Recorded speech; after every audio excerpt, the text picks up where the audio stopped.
L'enregistrement a démarré, votre événement est en cours d'enregistrement. Super, génial, parfait. C'est super. C'est génial. C'est génial. Alors, on va voir qui se connecte, qui arrive. On va commencer au plus tard, je pense, pour 15h05 ou 10 maximum, grand maximum, parce qu'il y a beaucoup de choses à dire. Et ce sera dense. Donc,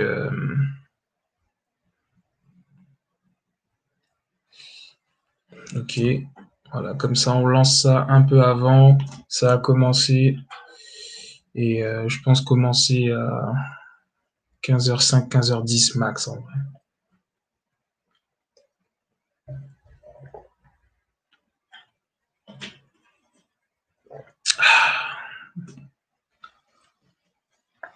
Dano.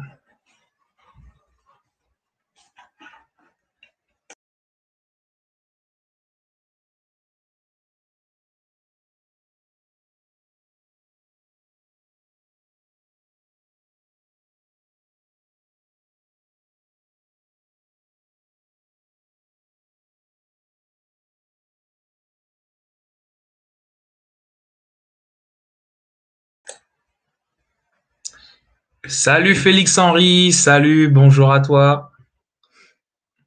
Comment vas-tu? J'espère que tu m'entends déjà pour commencer. J'espère que tu m'entends bien. Normalement, tu peux me répondre via le chat. Donc, si tu m'entends correctement et que tu peux répondre, fais-le moi savoir. Comme ça, on va voir si le son est opérationnel.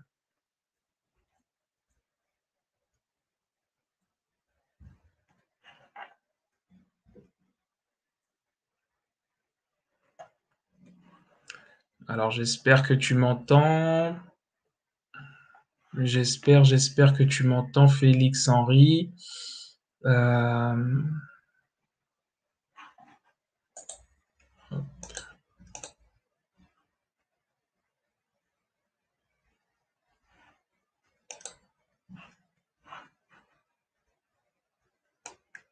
c'est Maël. Alors, Maël, si tu m'entends, est-ce que tu peux me le faire savoir? Je sais pas si tu peux écrire dans le chat. Hop, désigner. Hop. Ok, super. Génial. Génial, génial.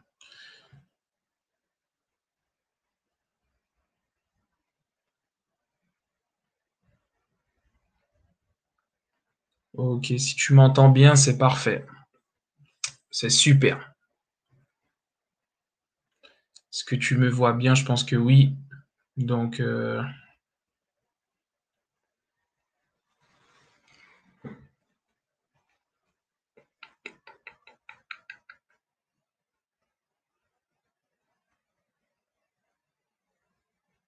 d'accord, ça marche. Ok, ok, ok, d'accord.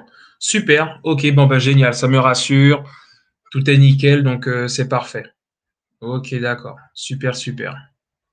Bon, comme je me disais, je pense commencer vers 15h05 ou 15h10 max, euh, histoire d'attendre un petit peu, mais après, on va y aller puisqu'il y a beaucoup de choses très intéressantes que j'ai à vous partager aujourd'hui. Bonjour Luce, j'espère que tu vas bien. Donc on a Luce qui nous a rejoint. Ok, d'accord, super, merci Maël. Bonjour Luce, j'espère que tu vas bien. Si tu normalement tu devrais m'entendre correctement. Euh, N'hésite pas à envoyer un petit message dans le chat si si tu m'entends correctement. Voilà, on a Doris également qui nous a rejoint, qui vient de nous rejoindre. Donc salut à toutes et à tous. Salut Doris. J'espère que tu vas bien. Normalement, tu m'entends correctement, donc ça devrait le faire. Floriane également qui vient de nous rejoindre. Coucou. Normalement, tu m'entends correctement. Hop, alors, let's go. Bon, ben, j'espère que vous allez bien. Je pense que vous m'avez entendu de toute façon. Juste si vous pouvez me confirmer que vous m'entendez bien. Je sais que Maël m'entendait correctement. Si vous m'entendez bien, c'est super.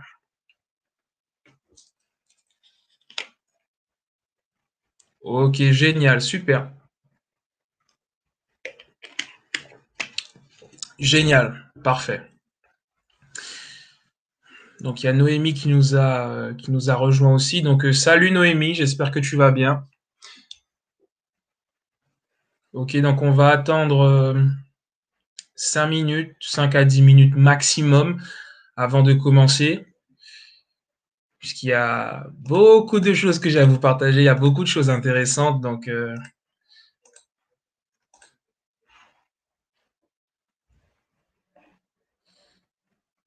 ok, ok, super, super. Bon, bah tout est ok. Génial. Super, super, super. Ok, dans 5 minutes, je pense, 5 10 minutes, on y va.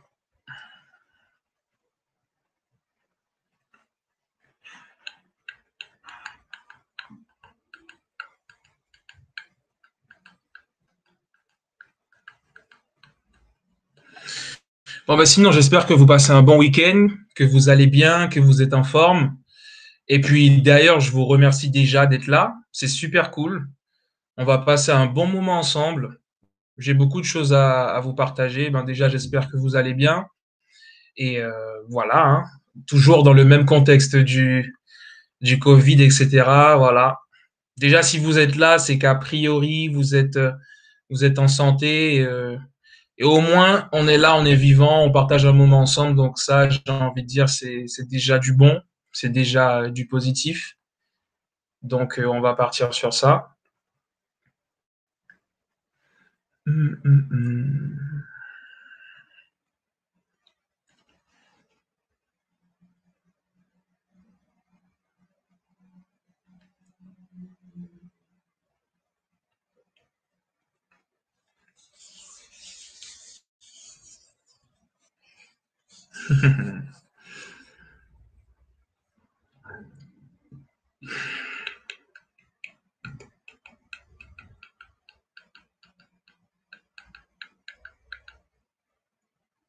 D'accord, pas de souci, Noémie. Vraiment, tout est cool, ça va. Donc il n'y a pas de souci, t'inquiète.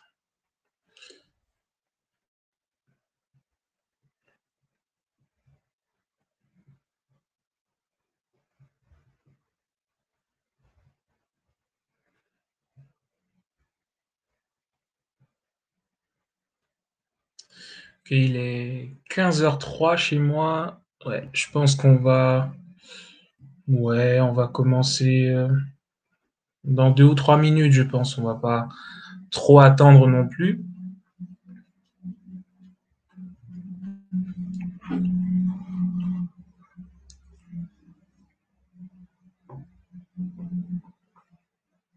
Allez, c'est bon. Je me suis dit dans 2 minutes, on y va. C'est parti. Donc on démarre dans 2 minutes.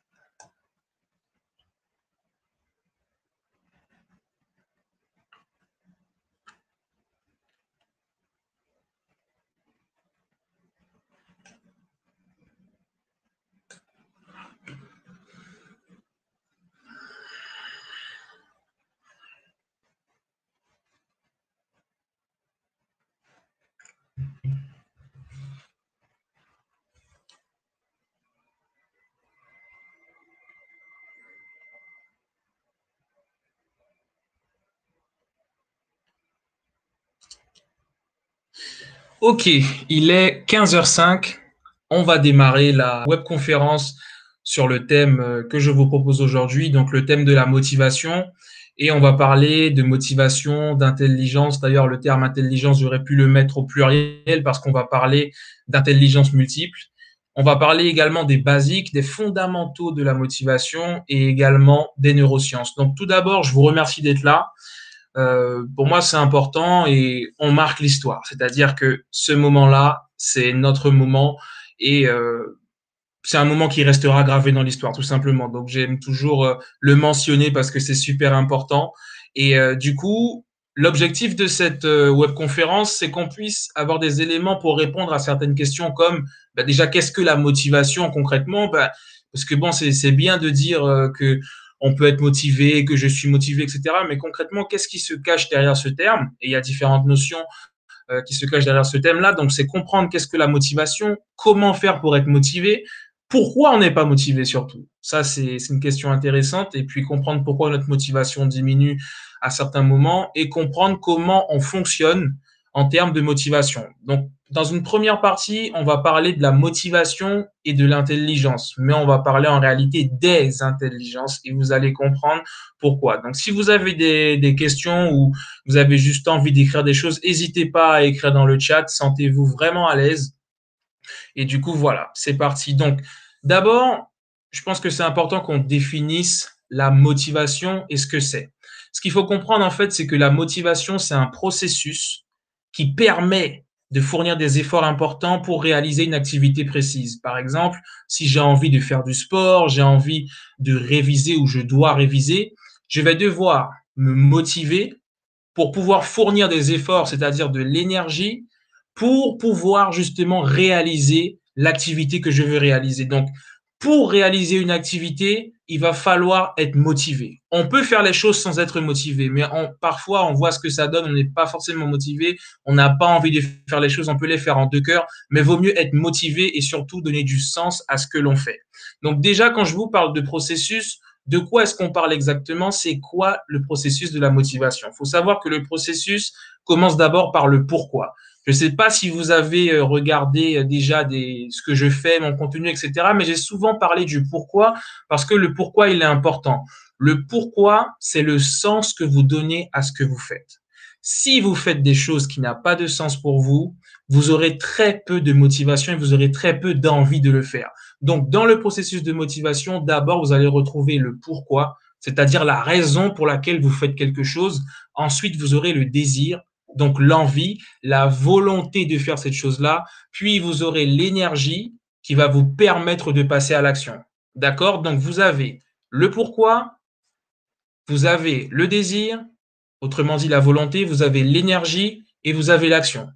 Maintenant, on va voir un peu plus tard qu'au niveau de l'énergie, il y aura aussi la santé qui va rentrer en compte, l'hygiène de vie, mais la base même de la motivation, c'est la raison pour laquelle on fait les choses. Donc, il y a Selay qui nous a rejoint. Donc, bonjour Selay, on vient tout juste de commencer. Donc, c'est la première chose que je voulais que vous puissiez comprendre, c'est vraiment que le pourquoi est à la base. J'ai envie de prendre un exemple simple. C'est comme j'ai ressenti ça, donc je sais de quoi je parle. C'est pendant un moment, j'allais un peu à l'école sans vraiment savoir pourquoi j'y allais. J'y allais un petit peu parce que tout le monde y allait.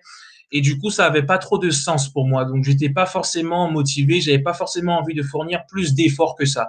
Et comme je vous l'ai dit, dans la motivation, il y a cette idée de faire des efforts importants dans le processus. D'accord?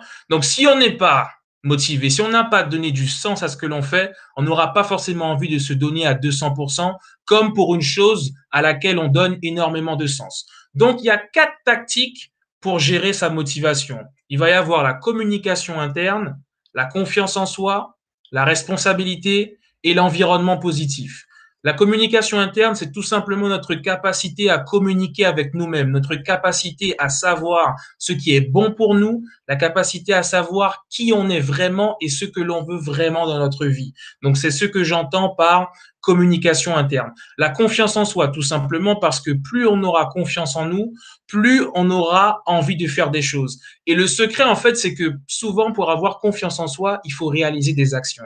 Parce que c'est lorsque vous voyez que vous êtes capable de faire quelque chose que vous allez avoir confiance en vous. Et du coup, parce que vous aurez confiance en vous, vous aurez envie de faire encore des choses. Donc, ça veut dire que si vous n'avez pas suffisamment confiance en vous pour faire quelque chose de trop grand, eh bien, faites quelque chose de tout petit. d'accord? Et ensuite augmenter la grandeur des actions que vous réalisez. Mais c'est comme ça qu'on arrive à construire justement sa confiance en soi en réalisant de petites actions et en constatant qu'on est capable de réaliser des choses. Quand je parle de responsabilité, ce que j'entends par là, c'est que lorsqu'on réalise qu'on est responsable de sa vie, qu'on est responsable de ses choix, de ses décisions, eh bien, on est beaucoup plus motivé parce que si ton destin est entre les mains de quelqu'un d'autre, franchement, qu'est-ce que tu peux faire à part attendre que la personne agisse de telle ou telle manière? Donc, la responsabilité, c'est vraiment comprendre que je suis responsable de mon destin, je suis responsable de ma vie, je suis responsable de mes choix. L'environnement positif, comme vous vous en doutez, ben, c'est le fait d'être dans un environnement avec des personnes qui nous poussent vers le haut, des personnes qui nous encouragent, des personnes qui nous valorisent et pas avec des personnes toxiques, des personnes qui nous rabaissent. L'environnement, ça peut être à la maison, ça peut être au travail, par exemple. Donc maintenant, je veux qu'on arrive sur le concept d'intelligence et je vais vous expliquer quelles sont les différentes formes d'intelligence dont je parle. Mais avant tout, comprenons ce qu'est même la notion d'intelligence. L'intelligence, et ça je veux que vous le reteniez pour la suite, c'est notre capacité d'orienter notre énergie utilement pour nous, avant tout. D'accord? Donc, il y a cette notion d'intelligence avec le concept général du QI, ça veut dire qu'on voilà, on a un quotient intellectuel. En fonction de mon quotient, je vais me dire ouais, mais en fait, je suis pas si intelligent que ça. Et en fait, cette croyance va influencer toute notre vie, malheureusement. Mais d'abord, l'intelligence, c'est notre capacité à utiliser notre énergie correctement. Et comme vous l'avez vu dans le processus de motivation, il y a l'énergie. D'accord? L'intelligence, c'est vraiment notre capacité à développer nos capacités, notre capacité à apprendre de nouvelles choses. D'accord? Tout ça va rentrer en compte dans le processus d'intelligence et c'est tout simplement notre capacité à nous adapter. D'accord? À nous adapter à différentes situations. Donc, tous ces points rentrent en compte dans la définition même de l'intelligence, mais je veux que vous reteniez surtout que être intelligent, c'est savoir orienter son énergie de la bonne manière, savoir prendre les bonnes décisions. D'ailleurs, vous allez comprendre pourquoi je vous dis ça. Le concept dont je veux vous parler, effectivement, c'est le concept de quelqu'un qui s'appelle Howard Gardner. D'accord? C'est un psychologue du développement américain et il a développé le concept d'intelligence multiple. Pourquoi? Parce qu'il cherchait à comprendre l'intelligence des enfants qui étaient en échec scolaire. Et il a réussi à trouver plusieurs catégories d'intelligence qui sont les suivantes. L'intelligence verbale et linguistique, qui va nous permettre d'utiliser les mots efficacement, tout simplement la parole, l'intelligence logique et mathématique, qui va nous permettre d'utiliser les nombres efficacement et de raisonner, l'intelligence visuelle et spatiale, celle-là je l'aime beaucoup, qui va nous permettre de nous créer une visualisation du monde et une vision du monde, d'accord? De nous faire une image mentale des choses. Celle-là, elle est très importante.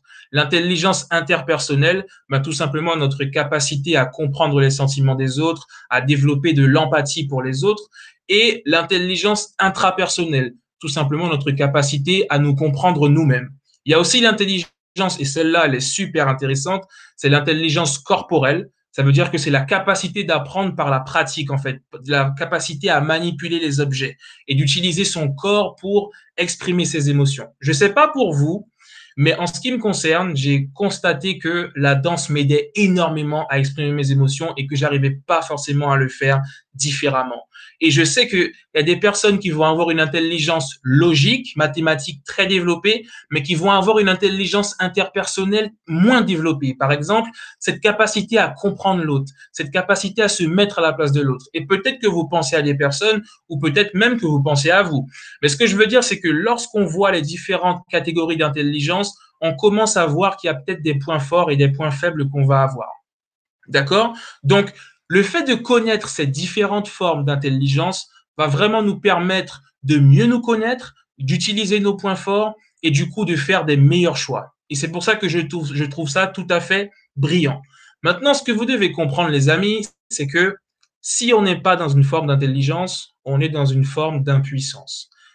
Oui, mais Alan, ça veut dire quoi exactement être dans une forme d'impuissance? Ça veut dire très simplement qu'on n'est pas capable de. On est dans l'incapacité. D'accord? Et le fait d'être dans une impuissance, ça va nous permettre de comprendre des choses sur la situation qu'on vit, mais surtout ce qu'il faut comprendre, c'est qu'il y a deux formes d'impuissance qui sont intéressantes, c'est qu'il y a l'impuissance acquise et l'impuissance apprise. Alors là, l'impuissance acquise, en fait, c'est le fait d'apprendre à travers nos expériences que finalement, on n'est pas capable de faire quelque chose. D'accord? Alors ça, c'est l'impuissance apprise.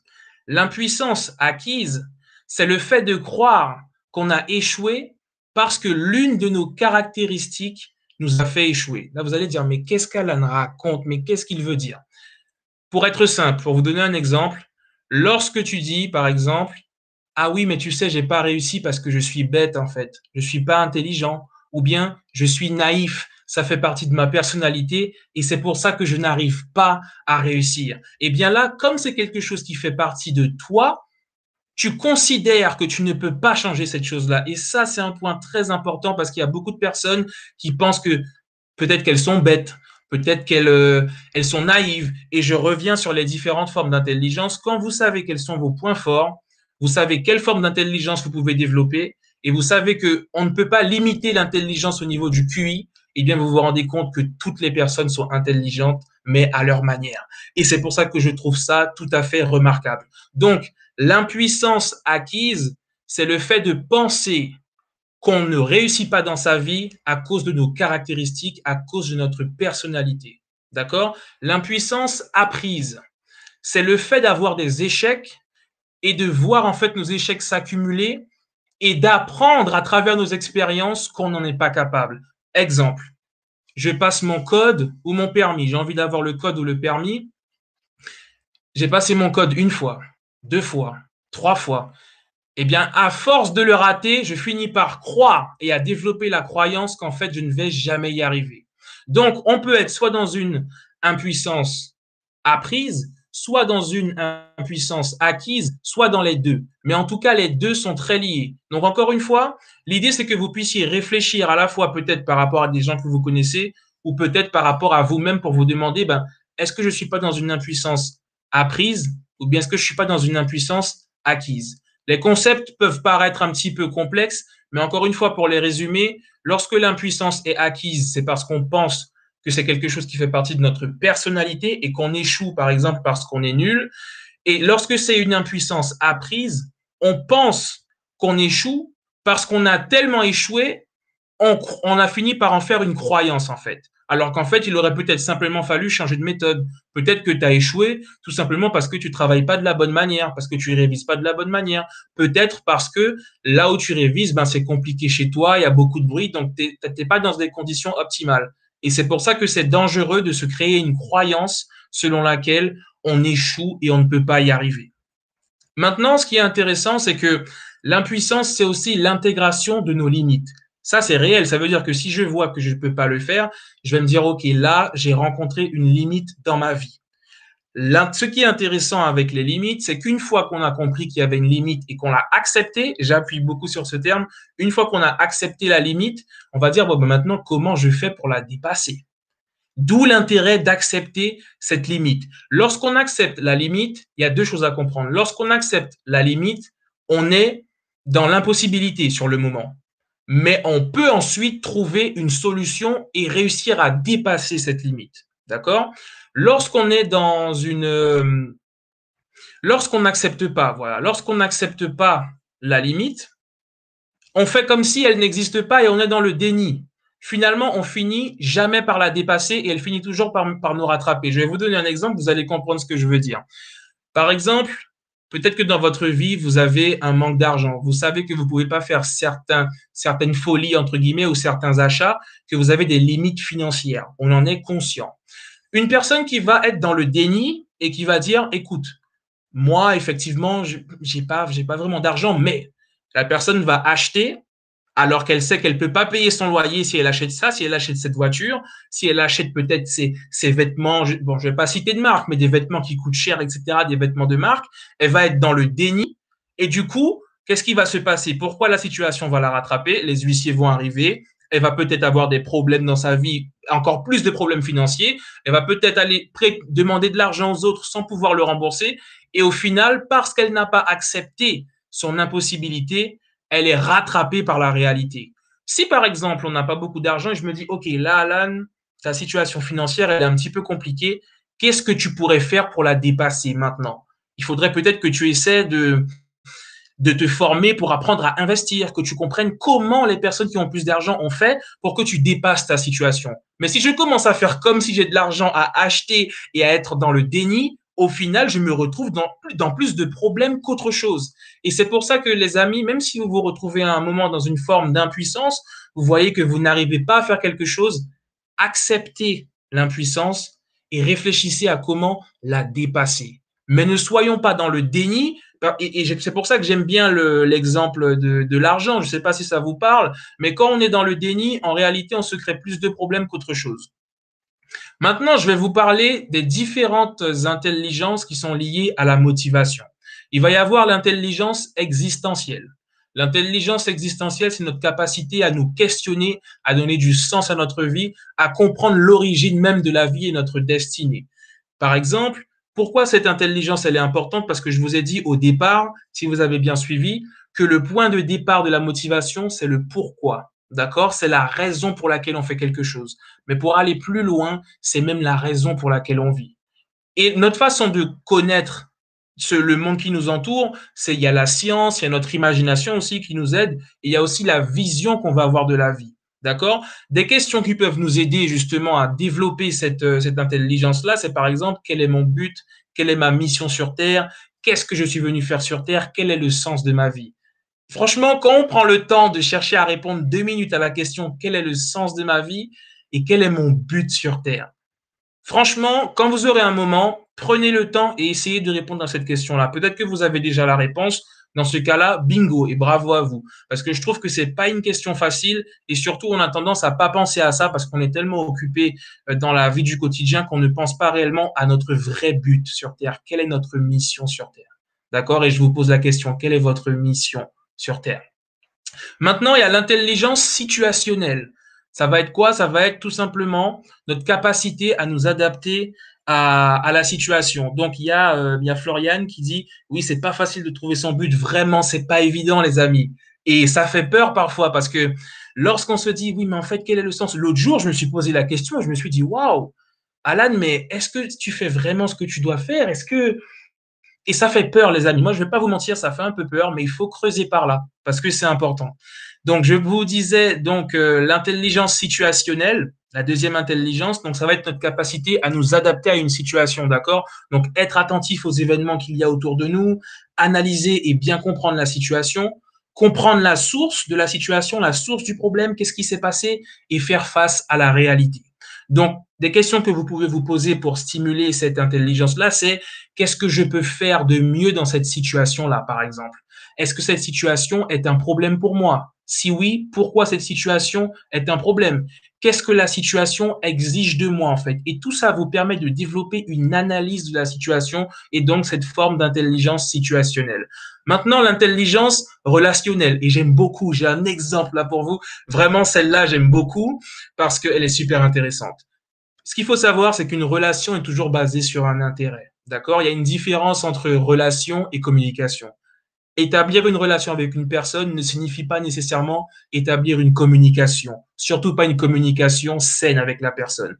Pour que vous puissiez comprendre ce que je veux dire, il faut comprendre que dans une relation, ce qui est privilégié, c'est l'information ou l'intérêt qu'on va avoir. Dans la communication, ce qui est privilégié, c'est l'individu avec qui on communique. Exemple, j'ai trouvé cet exemple-là génial. Dans un couple, les amis, on peut être en couple, ça veut dire qu'on est dans une relation avec la personne. L'intérêt, ça va être quoi d'être en couple? Ça va être de recevoir de l'amour, on va chercher de l'amour, de l'attention, on va chercher de la compagnie, on va chercher à éviter la solitude, on va chercher à construire quelque chose avec une personne, mais derrière, on peut être dans une relation avec une personne et ne pas établir de communication. Par exemple, est-ce que je prends le temps d'écouter ses besoins? Est-ce que je prends le temps d'écouter ce que mon ou ma partenaire veut changer maintenant? Est-ce que je prends le temps d'écouter ce dont elle a réellement besoin, par exemple? Est-ce que je prends le temps de l'écouter? Est-ce que je suis à l'écoute? Est-ce que finalement je ne fais pas qu'à ma tête? Et je trouve que ça, c'est super important parce que au final, c'est pour ça que beaucoup de couples finissent par se briser, même s'il y a d'autres raisons, mais c'est parce que dans un couple, on finit par s'habituer d'autant plus à la relation d'intérêt et on finit par négliger la communication du couple. Donc, peu importe la relation que vous allez établir, les amis, que ce soit amicale, professionnel, dans votre couple, je vous invite vraiment à vous poser cette question-là. Et moi, le premier, j'ai réalisé qu'à certains moments dans mon couple, eh bien, je me suis rendu compte que la communication était un peu passée à la trappe. L'écoute et l'attention étaient un peu passées à la trappe et qu'on était surtout dans une relation où les intérêts, c'était d'être ensemble, mais de ne pas être seul, d'avoir quelqu'un avec qui partager. Mais on perdait cette notion de communication. Donc, faites attention à ça et prenez en compte ces éléments-là pour l'intelligence relationnelle. Maintenant, il y a 3 règles en communication, d'accord? Déjà, c'est comprendre l'impact de notre communication sur la personne. Si je communique de cette manière-là, est-ce que ça va l'atteindre? Qu'est-ce que ça va lui faire? Qu'est-ce qu'elle va ressentir?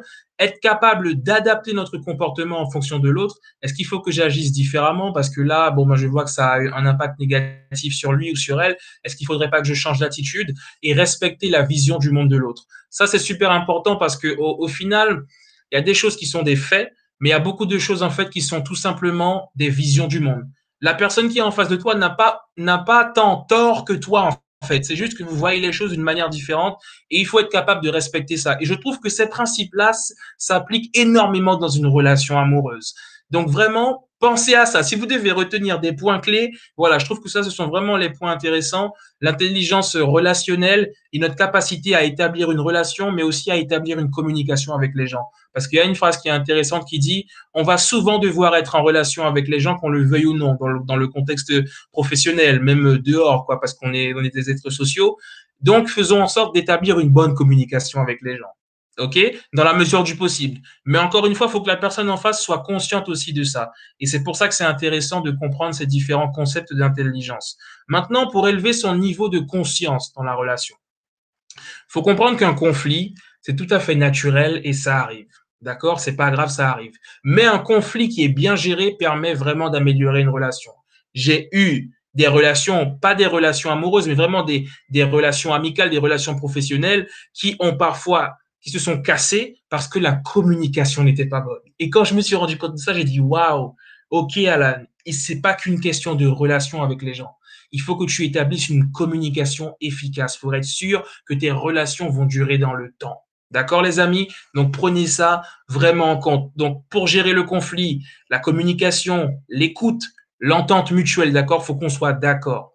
Ensuite, écoute active et pas hésiter à reformuler. On n'y pense pas forcément, hein, mais le fait de reformuler ce que l'autre dit, ça permet de montrer qu'on a compris et ça crée une intimité et une relation de proximité avec l'autre. D'accord? Donc, le fait de reformuler, bon, c'est vrai que ça, c'est un processus qu'on va davantage utiliser en coaching, mais la réalité, c'est que même dans une dispute qu'on va avoir, si on arrive à se mettre à la place de l'autre et à reformuler ce qu'il dit pour qu'il puisse comprendre que, effectivement, tu as compris ce que j'ai dit, eh bien, c'est bénéfique pour la résolution de problèmes. Donc, une question qu'on peut se poser, par exemple, c'est que puis-je faire de mieux pour l'harmonie de cette relation? Quelles vont être les conséquences pour cette relation si je laisse les choses telles qu'elles sont? D'accord, les amis? Donc, je pense que là, vous vous rendez peut-être compte que même le fait de se poser des questions, c'est un processus conscient. Ça veut dire qu'il y a des choses qu'on va faire de manière inconsciente, mais le fait de se poser et de dire, alors là, je vais réagir comme ça, je vais me poser les bonnes questions et je vais faire les ajustements. C'est pas facile du tout. Maintenant, on va parler de l'intelligence cognitive. Donc, l'intelligence cognitive, c'est tout simplement un processus de traitement de l'information. Donc, ça peut être les connaissances ou les problématiques auxquelles on fait face. C'est tout ce qui est lié à la réflexion. La cognition, en fait, c'est notre capacité à construire une représentation de la réalité. D'accord? Donc, c'est ce qui va guider nos actions et influencer notre raisonnement. Et en fait, si on a beaucoup de problèmes aujourd'hui dans la société, etc., ou même qu'on a des problèmes avec les gens, c'est beaucoup parce que chacun s'est construit une vision de la réalité, alors que certains ont une vision de la réalité qui est problématique, malheureusement.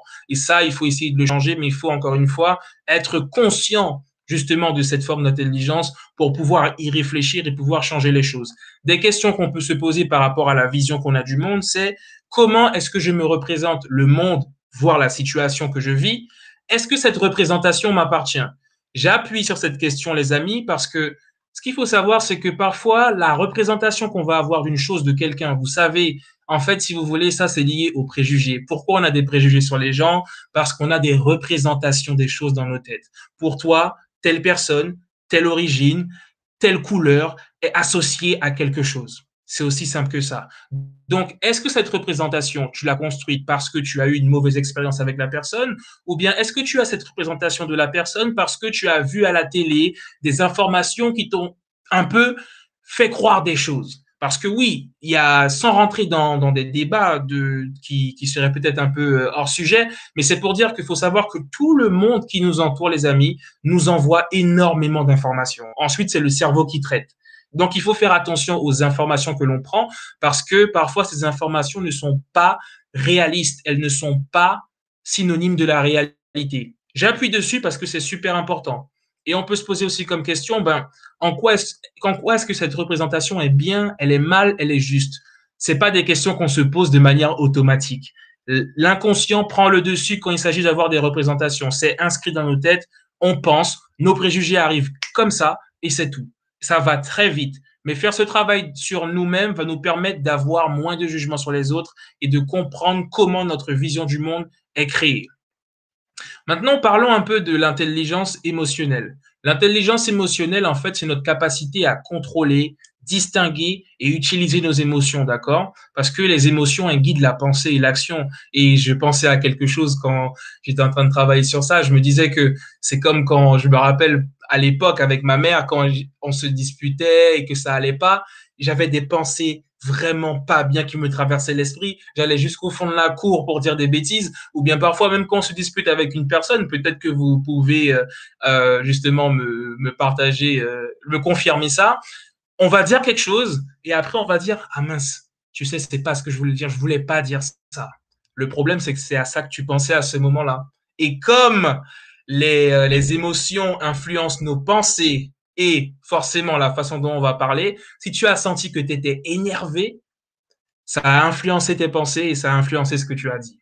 D'accord? Et là, on comprend pourquoi c'est important pour désarmer, pour, alors c'est pas désarmer le terme que je cherche, mais pour, allez, on va dire désenflammer ou pour désactiver des conflits, pour réussir à régler des conflits, de réussir à comprendre ses émotions et à les contrôler. C'est pas facile, je l'accorde, mais encore une fois, l'objectif de cette webconférence, c'est qu'on puisse prendre conscience des différents aspects qui existent. D'accord? Donc, pour reconnaître les émotions, il y a 5 points à prendre en compte. Les 5 points à prendre en compte sont les suivants. Reconnaître ses propres émotions. Ça, c'est important. C'est pas facile, hein, mais c'est important. Gérer ses émotions, d'accord? Les adapter à la situation. Est-ce que là, je dois m'énerver contre lui parce que vraiment il a dit une bêtise? Ou bien est-ce que là, je dois plutôt réfléchir? C'est pas évident. Le fait de justement contrôler ses émotions, ça va être une motivation pour nous-mêmes. Pourquoi? Parce que si je n'avais pas contrôlé mes émotions, je pense qu'à la motivation ne serait peut-être pas là aujourd'hui, parce qu'il y a des moments où je me suis senti très mal, il y a des moments où ça n'allait pas, des moments où j'ai voulu abandonner, où j'étais triste, où je me suis senti seul. Et j'ai continué malgré tout, j'ai appris à contrôler mes émotions et à faire la part des choses, justement. Et ça aide énormément. Et c'est encore une fois, hein, l'intelligence émotionnelle est importante aussi dans les couples, parce que lorsque vous allez être dans un couple et que vous allez vous dire, bon, tu sais, là, j'ai l'impression que je ressens plus rien pour toi, je sais pas si je veux continuer avec toi, etc. Parfois, en fait, c'est parce qu'il y a juste des variations d'émotions, d'accord? Il y a des variations d'émotions et ben, tu te retrouves dans une situation où, bon, ben, c'est plus ce que j'appelle les moments super low, en fait, d'accord? Mais ça, j'avais fait une vidéo sur Instagram dessus, j'avais parlé des moments super high et super low, mais je ne reviendrai pas dessus sur la webconférence. Mais en tout cas, tout ça pour dire que savoir contrôler et comprendre ses émotions, ça peut sauver des projets, sauver des couples même, finalement. Et le fait de reconnaître les émotions chez les autres aussi, c'est important parce que ça permet beaucoup de comprendre et de développer son empathie.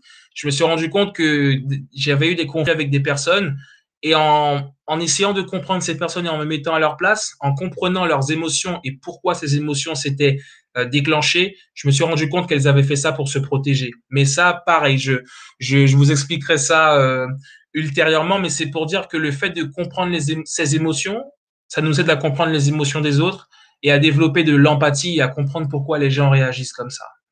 Donc maintenant, en ce qui concerne l'intelligence décisionnelle.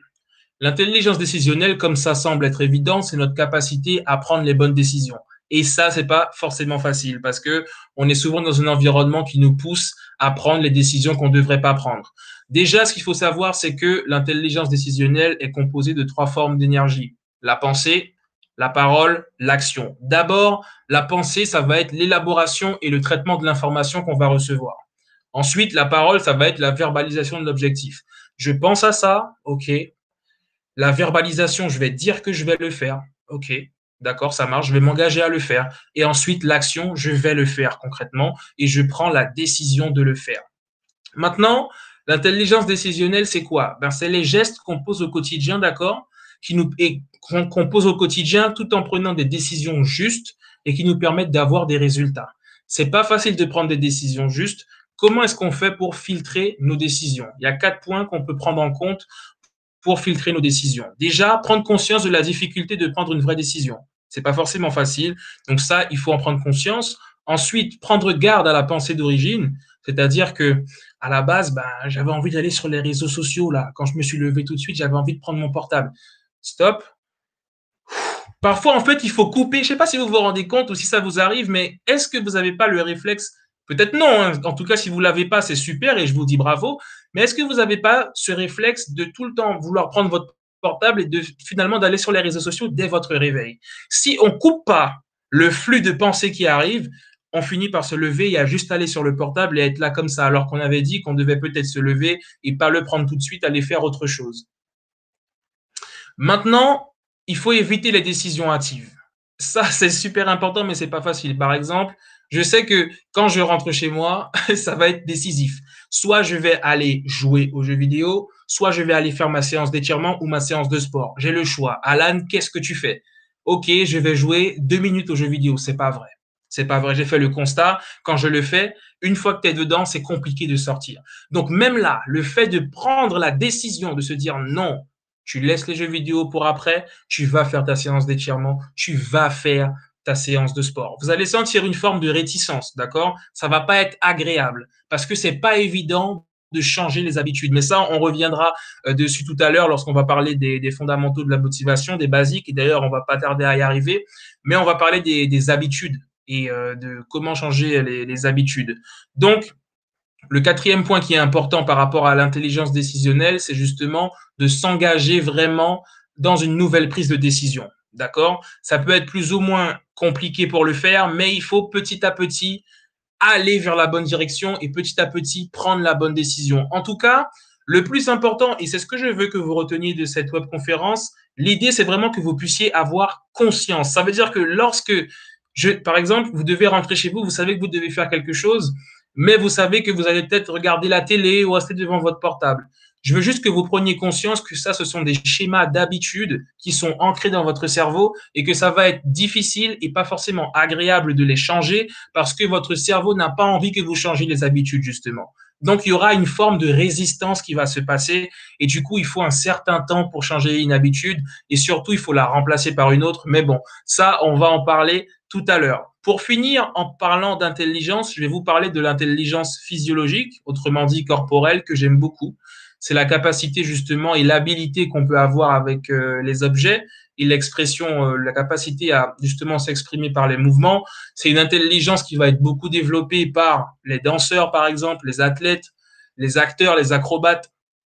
Et ce que vous pouvez vous poser comme question, c'est qu'est-ce que je fais de bien pour et avec mon corps? J'aime beaucoup cette forme d'intelligence-là parce que vous savez, il y a des personnes qui vont être très artistiques, qui vont pas forcément avoir une intelligence logique et mathématique très développée. Et ces personnes-là, on va leur dire quoi? Ah oui, ben en fait, t'es bête.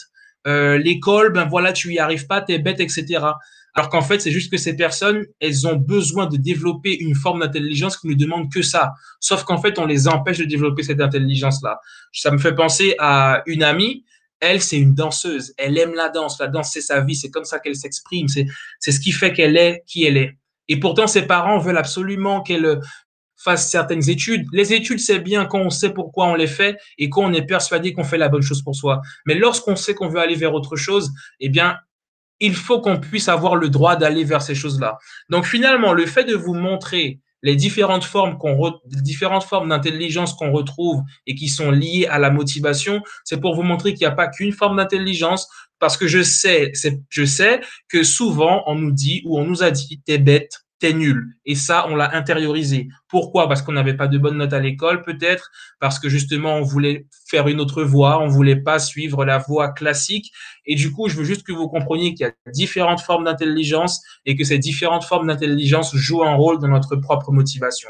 Et comme la première forme dont je vous ai parlé, l'intelligence existentielle, c'est typiquement une forme d'intelligence qu'on ne travaille pas beaucoup, qu'on ne travaille pas forcément. Et d'ailleurs, il y a Florian qui disait que c'était difficile. Et pourtant, il faudrait qu'on travaille sur cette forme d'intelligence parce qu'elle va nous guider dans la vie en réalité. Elle va nous permettre de mieux choisir nos décisions et de faire de meilleures décisions surtout. Donc ça, c'était la première partie pour vous montrer le lien entre intelligence au pluriel et motivation. Maintenant, on va parler des fondamentaux de la motivation et des basiques de la motivation. Il y en a 12, on va les explorer.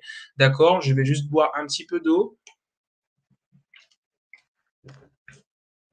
C'est assez dense. Il y a beaucoup de choses, mais c'est super intéressant. Donc, pour vous dire les basiques de la motivation, on va retrouver l'objectif, l'intégrité, les valeurs, les croyances, les besoins, les attitudes. Je vous parlais tout à l'heure des attitudes. En tout cas, elles sont liées aux habitudes, donc vous allez comprendre pourquoi. Les émotions, l'environnement, les compétences, la communication, la confiance en soi et la physiologie. D'accord? Donc, premièrement, l'objectif. Il faut savoir que l'objectif, si vous avez un objectif, ça peut déjà être un bon moyen de vous motiver. D'accord? Vous avez pas forcément besoin de prendre tous les aspects en compte, mais plus on va prendre en compte les basiques de la motivation, plus on va être dans des conditions optimisées pour être motivé et pour réussir. C'est ça, si vous voulez, l'objectif, de les connaître et de les prendre en compte au maximum.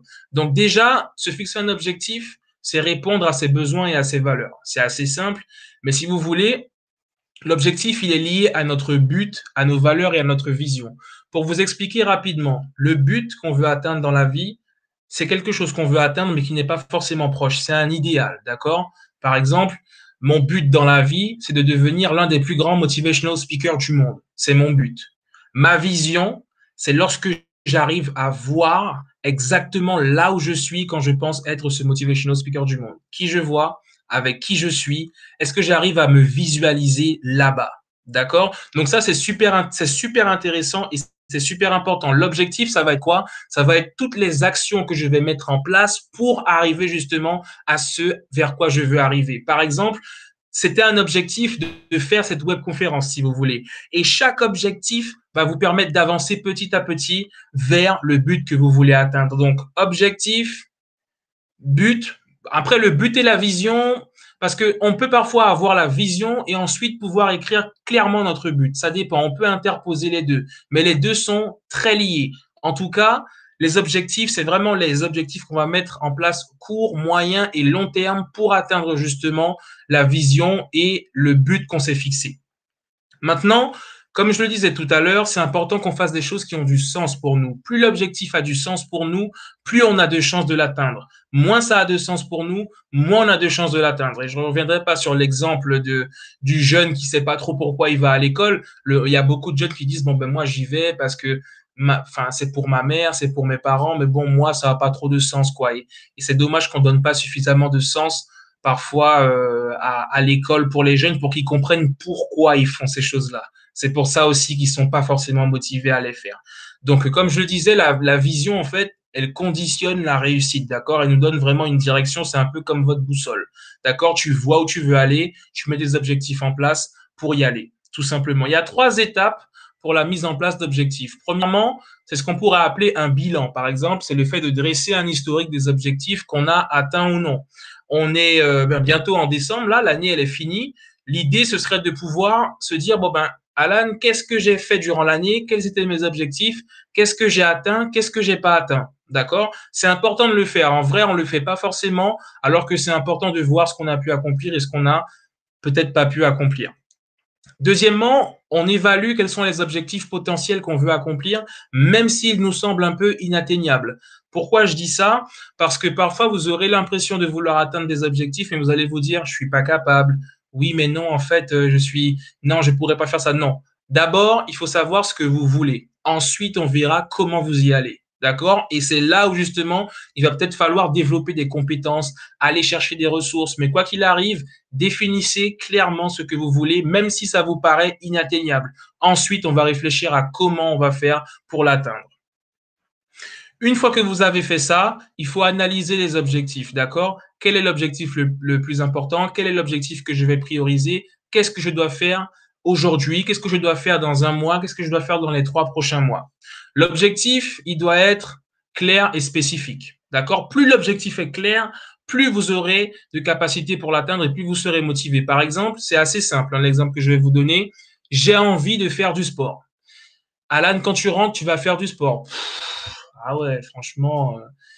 Alan, quand tu rentres, tu vas faire 2 minutes de gainage, 20 pompes, 10 squats. Ok, ça marche. Là, c'est concret. Je sais exactement ce que je vais faire. C'est défini. C'est beaucoup plus logique dans ma tête. Donc, je vais davantage le faire et davantage être motivé à le faire. Quand c'est trop vaste, c'est pas défini, on a tendance à pas accrocher. D'accord? C'est comme avoir, en fait, si vous voulez, juste un but dans la vie. Mon but dans la vie, c'est de réussir. Alors là, c'est vaste. Il faut absolument définir les choses beaucoup plus parce que là, c'est pas très motivant. Enfin, oui, tu veux réussir, donc tu vas quand même vouloir réussir. Mais dans les faits, quelles actions que tu vas mettre au quotidien pour aller réussir et qu'est-ce que tu veux réussir en fait? C'est quoi la réussite pour toi? Tu vois, vous voyez ce que je veux dire? Donc, une fois qu'on a des objectifs clairs et spécifiques, il faut que nos objectifs soient définis dans le temps. D'accord? Ça veut dire que, Alan, tu as 1 mois pour faire ça. Là, tu as 2 mois pour faire ça. Et l'objectif, c'est que vous puissiez définir vraiment une deadline. Ça veut dire que là, c'est à l'école, c'est assez parlant à l'école quand il y a des examens, quand il y a vous connaissez le syndrome de la dernière minute. Je pense que vous l'avez peut-être expérimenté, mais on se retrouve avec des deadlines et c'est pas facile en fait. Mais finalement, c'est ce qui nous pousse à agir et à faire les choses dans un temps imparti et à réaliser des choses. Si je mets pas de deadline, je vais avoir tendance à faire mon objectif, mais sur le long terme, sur je sais pas combien de temps, alors qu'on pourrait prendre beaucoup moins de temps pour le réaliser. C'est pour ça que c'est important. Maintenant, comme je le disais, les objectifs long terme, ils ont très peu d'impact sur les activités immédiates. Vos objectifs long terme vont vous donner de l'ambition, mais ce sont les objectifs court terme qui vont vous procurer le plus de motivation et les objectifs très court terme qui vont surtout vous aider à passer à l'action. D'accord? Donc ça, il faut le prendre en compte et c'est pour ça que il faut justement avoir des objectifs définis. Bon, ben, quels sont mes objectifs court terme, moyen terme, long terme? Surtout court terme, en fait. Parce que vous pouvez avancer petit à petit, mais c'est mieux d'avoir des objectifs moyens et long terme également pour voir dans quelle direction on va. Et surtout, c'est important d'avoir un but. Je voulais vous partager absolument les pièges qu'il faut éviter pour éviter que vous ayez du mal à atteindre vos objectifs. C'est super important et je tenais absolument à vous les partager. Le premier piège, c'est d'avoir un objectif qui est trop grand, d'accord? Vous allez avoir une représentation super décourageante de l'objectif. Vous allez avoir l'impression de ne pas pouvoir l'atteindre. Et c'est pour ça que je vous ai dit que même si vous avez un objectif grand, il faut avoir un objectif suffisamment petit pour vous stimuler, d'accord? Donc en fait, il faut que l'objectif soit suffisamment grand pour vous stimuler, mais suffisamment petit pour vous stimuler directement pour passer à l'action. Ça peut paraître bizarre ce que je dis, mais je vais tenter de vous expliquer ça de la meilleure manière possible. Comme je vous l'ai dit, lorsque l'objectif est trop grand, en fait, on a une représentation décourageante. Par exemple, je vais faire du sport. Ouais, bon, l'objectif, il n'est pas forcément grand, mais il est surtout vaste. C'est ça l'idée en fait, c'est que c'est surtout vaste et on ne sait pas où on va mettre les pieds, on ne sait pas ce qu'on va faire quoi.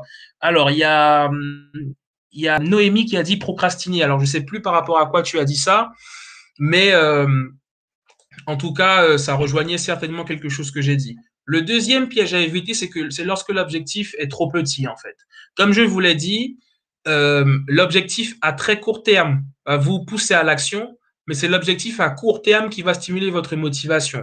Donc, il faut faire attention à pas non plus avoir un objectif trop petit qui ne vous stimule pas plus que ça, parce que l'idée, c'est que vous soyez stimulé, d'accord? Si c'est vraiment trop facile, ça se fait en 2 minutes, il n'y a pas de stimulation et du coup, c'est pas ce qui va vous faire durer sur le long terme. Donc, vous voyez, en fait, il faut trouver un équilibre entre les grands objectifs, les moyens objectifs et les petits objectifs. Le troisième point qui est aussi très intéressant et très important par rapport à ce qui peut vous empêcher de réaliser un objectif, c'est le prix à payer, les amis. Est-ce que vous êtes conscient et consciente du prix à payer lorsque vous déterminez un objectif? Quel est le prix à payer en termes d'énergie, en termes de temps, en termes d'argent, en termes de relations? Est-ce que je vais devoir passer moins de temps avec certaines personnes? Est-ce que je vais devoir mettre de l'argent et investir dans ce projet? Est-ce que je vais devoir y mettre beaucoup de temps, donc passer moins de temps avec certaines personnes? Vous voyez ce que je veux dire? C'est important de prendre ça en compte.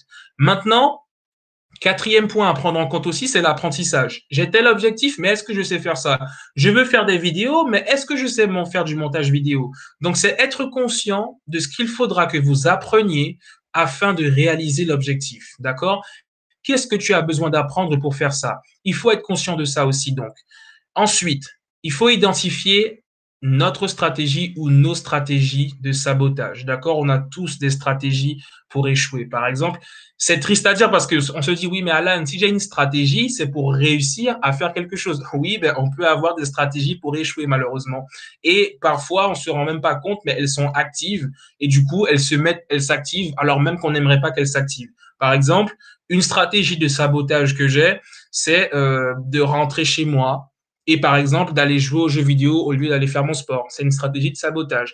Même si ça me procure un plaisir, c'est une stratégie de sabotage, les amis. Par exemple, c'est garder son portable à côté de soi et prendre son portable toutes les 5 minutes alors qu'on est en train de faire quelque chose d'important, alors qu'on est en train de travailler. C'est une stratégie de sabotage. Ça fait perdre du temps. Rester sur son portable comme ça le soir alors qu'on est censé dormir parce qu'on doit aller faire quelque chose tôt demain, c'est une stratégie de sabotage.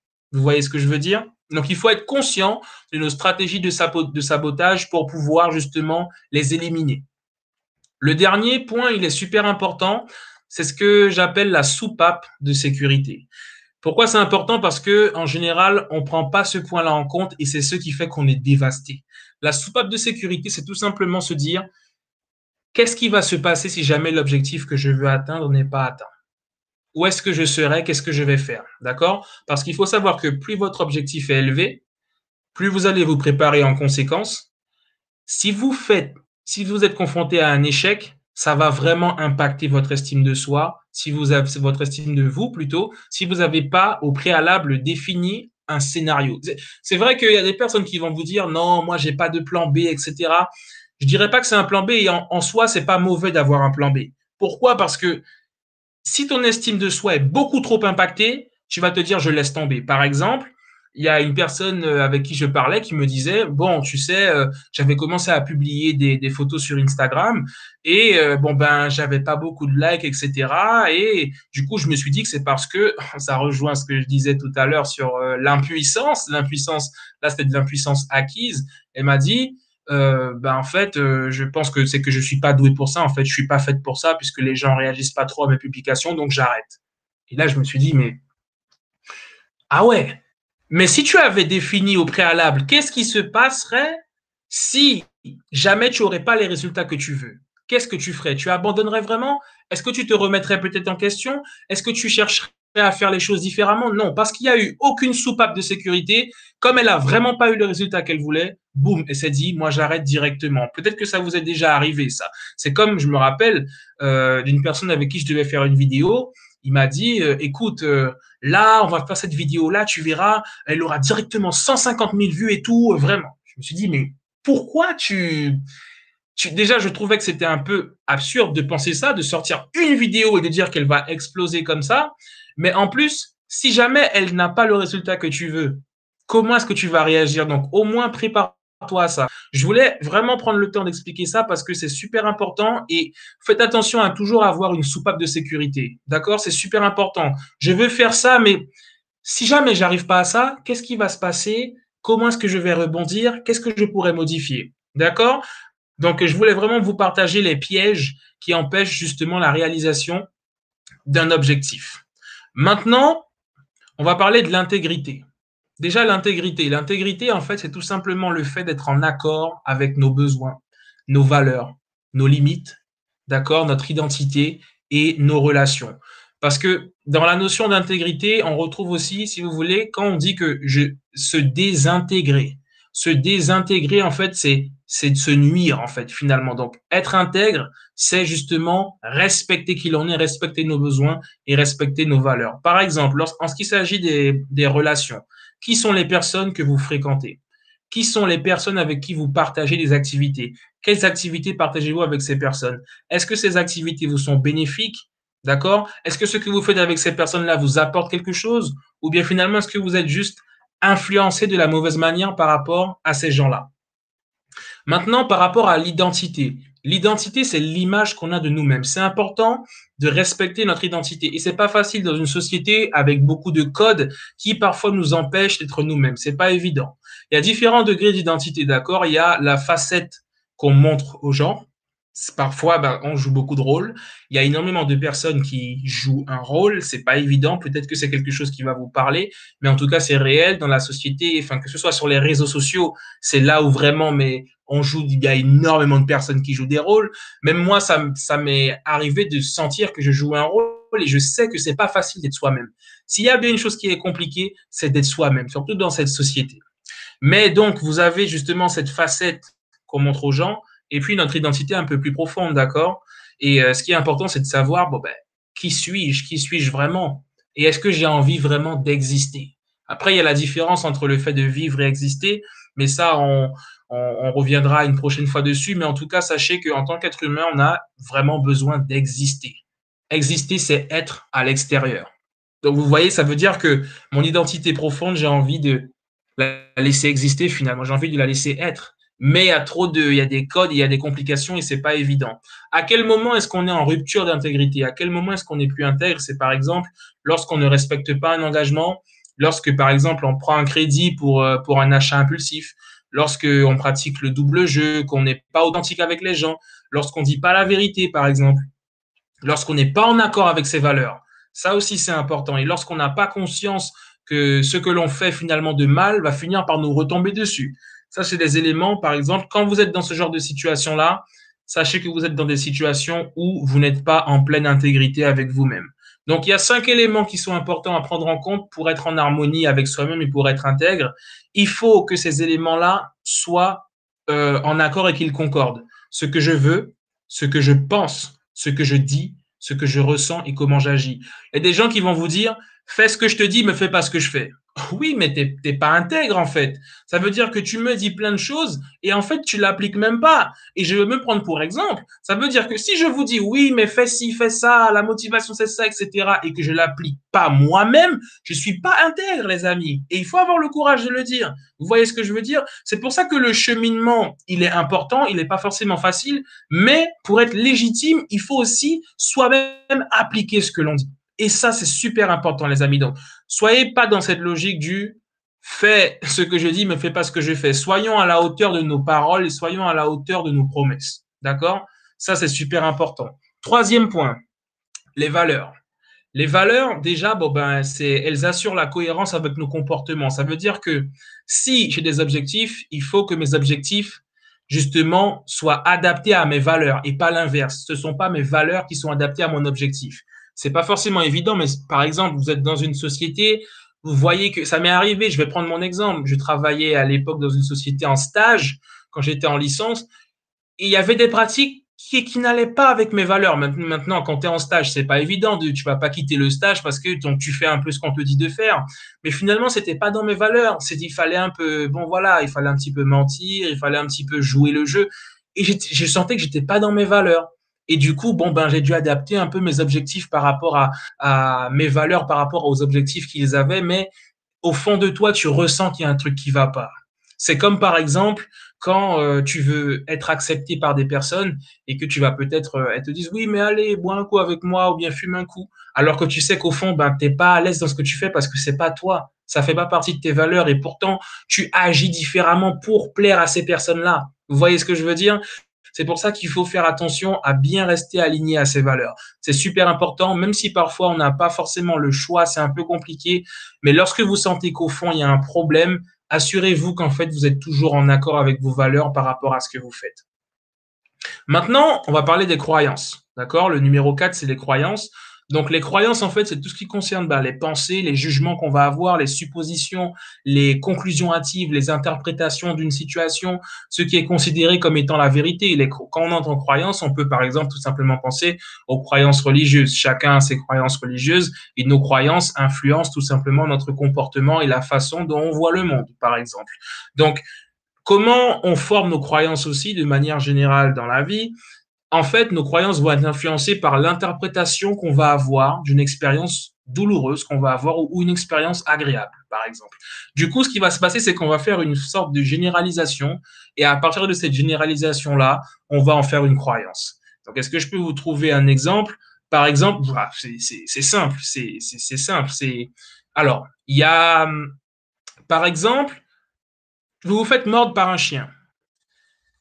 Finalement, c'est une expérience désagréable. Il y aura ce sentiment de peur qui va être créé en vous et le souvenir du chien. Donc déjà, il y a une association mentale qui va être faite. Pour vous, chien va être égal à danger. Donc pour vous, chien va aussi être égal à méchant. Ce qui va se passer, c'est que vous aurez tendance à penser, surtout parce que vous avez souffert dans ce moment-là, que tous les chiens sont méchants. Le signal qui va se passer, ce qui va se passer, c'est que lorsque vous allez voir un chien, même si ce chien-là n'a pas l'intention de vous attaquer, vous allez recevoir justement un signal qui va vous dire attention, chien égale méchant, souviens-toi de ce que tu avais vécu.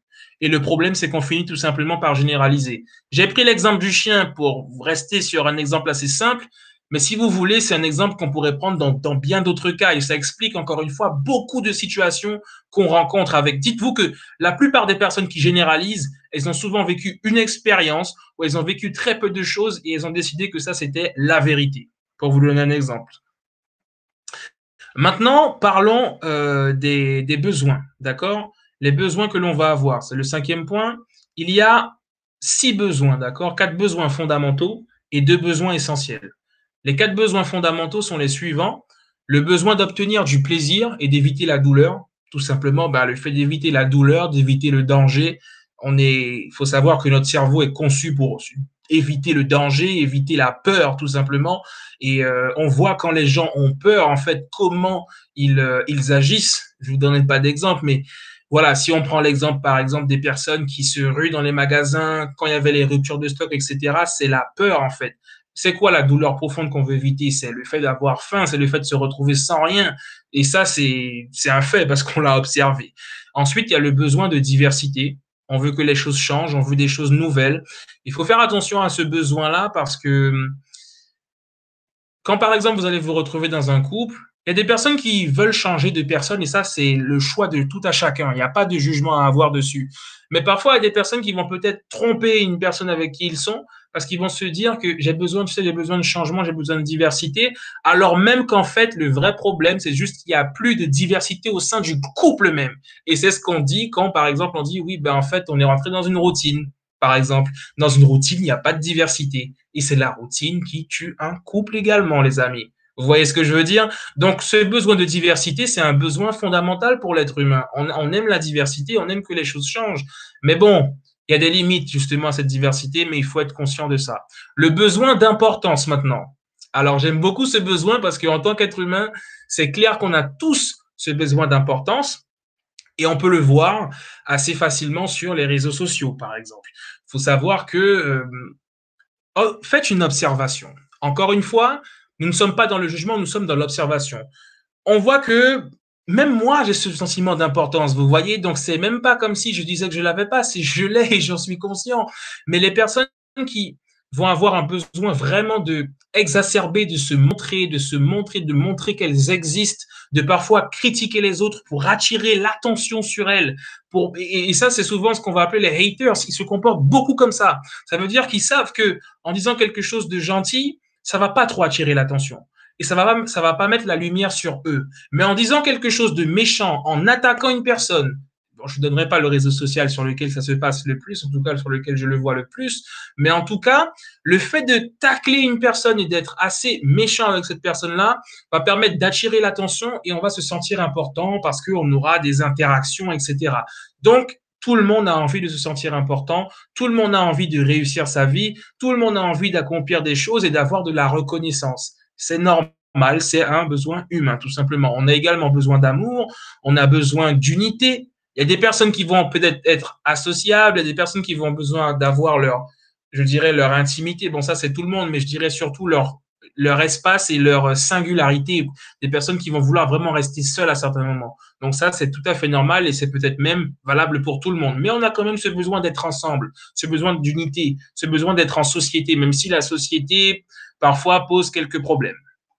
Deux besoins essentiels, ça va être le besoin d'évoluer et le besoin de contribuer. Contribuer à, autour de nous, contribuer à l'évolution des choses, contribuer à faire en sorte que les choses changent tout simplement dans le monde. Et je pense vraiment à ce qu'on voit actuellement, ça donne énormément envie de contribuer. Et quand on voit comment les gens se rassemblent justement pour faire en sorte que les choses changent, on voit à quel point les gens ont envie de contribuer à ce changement-là.